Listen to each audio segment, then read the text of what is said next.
Direct and indirect speech.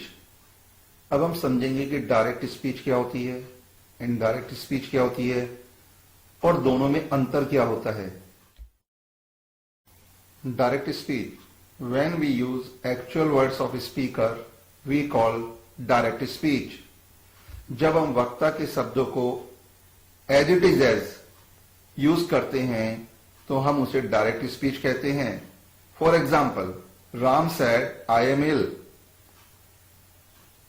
In that I am ill is direct speech. Indirect speech, when we use substance of speech we call indirect speech.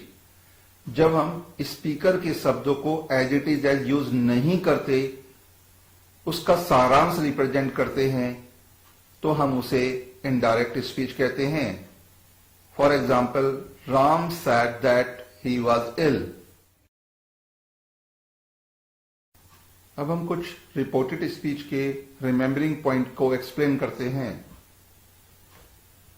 First, the reported speech is put with in inverted commas. जो reported speech है वो inverted commas के अंदर होती है। Next, the first word of the reported speech begins with a capital letter. Mean जो inverted commas के अंदर सेंटेंस होता है उसका पहले वर्ड का पहला लेटर कैपिटल होता है। The reported speech is separated by a comma from the reporting verb. जो रिपोर्टेड स्पीच होती है, मीन जो इन्वर्टेड कॉमास के अंदर होती है और जो इन्वर्टेड कॉमास के बाहर होती है, उन्हें सेपरेट रखा जाता है कॉमे के द्वारा। Now we learn the main points of indirect speech. Inverted commas are not used. Direct से जब हम इनडायरेक्ट बनाते हैं तो जो इन्वर्टेड कॉमास होते हैं उन्हें हम हटा देते हैं। The comma is separated the reporting verb from the reported speech is removed. यानी वो कॉमा जो रिपोर्टेड वर्ब को रिपोर्टेड स्पीच को अलग अलग करता है उसको भी हम इनडायरेक्ट बनाते समय हटा देते हैं।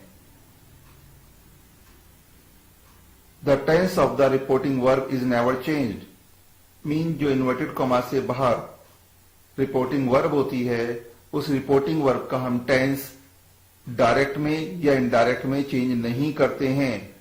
रिपोर्टिंग वर्ब का टेंस चेंज नहीं होता है।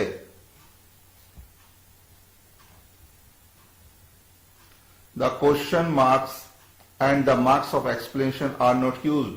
Indirect speech में चाहे क्वेश्चन मार्क्स हो या एक्सक्लेमेशन मार्क्स हो, वो इनडायरेक्ट बनाते समय लास्ट में फुल स्टॉप आएगा, ना क्वेश्चन मार्क आएगा ना एक्सक्लेमेशन मार्क आएगा। The interrogative, the imperative and the exclamative sentence are put as statement. Simple way में कहा जा सकता है कि लास्ट में ना तो क्वेश्चन मार्क्स रहता है ना एक्सक्लेमेशन मार्क्स रहता है, केवल फुल स्टॉप रहता है। कि डायरेक्ट के अंदर चाहे क्वेश्चन मार्क को या एक्सक्लेमेशन मार्क को, लेकिन इनडायरेक्ट में लास्ट पे फुल स्टॉप ही लगता है। Types of direct and indirect. Direct से इनडायरेक्ट बनाते समय हमें ये पता होना चाहिए कि सेंटेंस का टाइप क्या है, क्योंकि बिगर सेंटेंस के टाइप पता करे हुए आप करेक्ट चेंजिंग नहीं कर सकते हैं। तो फर्स्ट ऑफ ऑल, चेंजिंग कितने तरीके की होती है ये आप ऑलरेडी याद कर चुके होंगे। फिर भी एक बार रिवीजन के लिए, असर्टिव जिसमें फुल स्टॉप होता है और सब्जेक्ट भी होता है। Interrogative, question mark. Imperative, full stop होता है बट सब्जेक्ट नहीं होता है, क्योंकि फुल स्टॉप तो असर्टिव में भी इंपरेटिव में भी दोनों में होता है, लेकिन असर्टिव में सेंटेंस में सब्जेक्ट होता है और इंपरेटिव में सब्जेक्ट नहीं होता है। Exclamatory and optative. एक्सक्लेमेटरी और ऑप्टेटिव में भी दोनों में एक जैसा मार्क्स होता है। इन दोनों में अंतर यह है, यदि एक्सक्लेमेटरी है तो उसके अंदर सेंटेंस में सरप्राइज होगा या सोरो होगा या जॉय होगा, यानी ब्रेवो, हुर्रे, व्हाट, ऐसे वर्ड से सेंटेंस स्टार्ट होगा। और ऑप्टेटिव है तो इसके अंदर मे होगा, गॉड होगा या कोई विश जैसे कि गुड मॉर्निंग। हमें ये पता ही हो चुका है कि sentence how many types, 5 types. अब डायरेक्ट से इनडायरेक्ट बनाते समय कितने टाइप्स की चेंजिंग होती है, mean changing in indirect speech. हम इसे एक एग्जांपल से समझते हैं। He said to me, comma, inverted comma start, you are a teacher now, full stop, inverted comma close. तो जो पहली चेंजिंग है वो सेड टू के स्थान पे टोल्ड हुई है, मीन ही टोल्ड मी। फिर कॉमा, इन्वर्टेड कॉमा हटाकर दूसरी चेंजिंग में लगाए दैट, तीसरे में यू के स्थान पे लगाए आई, फिर आर के स्थान पे लगाए वाज, फिर नाउ के स्थान पे लगाए देन। इस तरह से 5 चेंजिंग हुई हैं। सेंटेंस हो गया है he told me that I was teacher then. तो जो पहली चेंजिंग हुई है सेड टू के स्थान पर, देखिए वो है टोल्ड, इसे कहते हैं हम reporting verb. Comma, inverted comma हटाकर दोनों सेंटेंसों को जोड़ा गया है कंजक्शन दैट से, उसे कहते हैं चेंजिंग ऑफ कंजक्शन। फिर यू जो कि प्रोनाउन है उसको आई में कन्वर्ट करता है तो चेंजिंग ऑफ प्रोनाउन। आर का वास करा है तो चेंजिंग ऑफ वर्ब। फिर नाउ का देन हुआ है, इन्हें कहते हैं चेंजिंग ऑफ नियरनेस। नाउ का देन, इसे कहते हैं changing of nearness. So now again we should learn the changing. First changing, changing of reporting verb.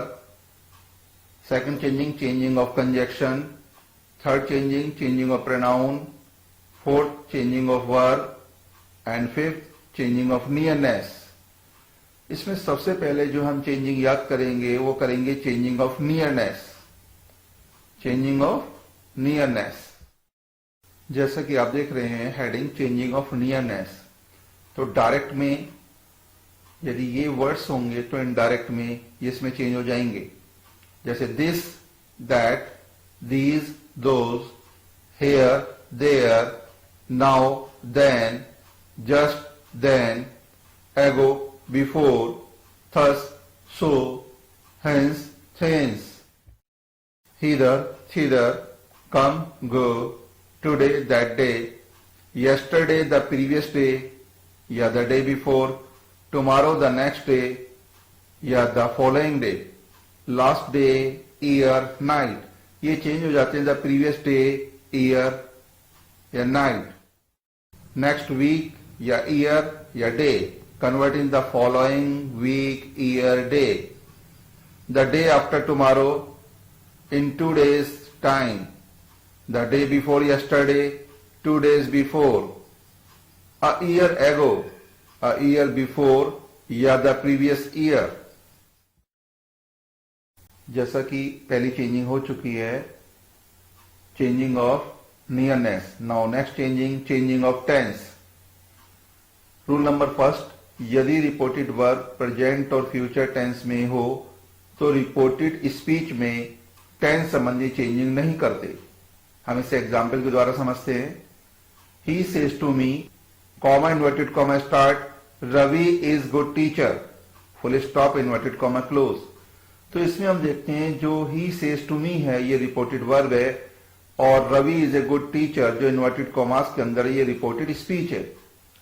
अब जैसा कि इंडिकेट हो रहा है कि सेज टू से रिप्रेजेंट हो रहा है, ये प्रेजेंट टेंस में है, तो रिपोर्टेड स्पीच में जो टेंस संबंधी चेंजिंग होनी होती है वो होती है इज। तो जो चेंजिंग वो होनी नहीं, इसका इज रहेगा, क्योंकि रिपोर्टेड वर्ब किसमें है, सेज टू प्रेजेंट टेंस में है। तो इसका एग्जांपल देखते हैं आंसर।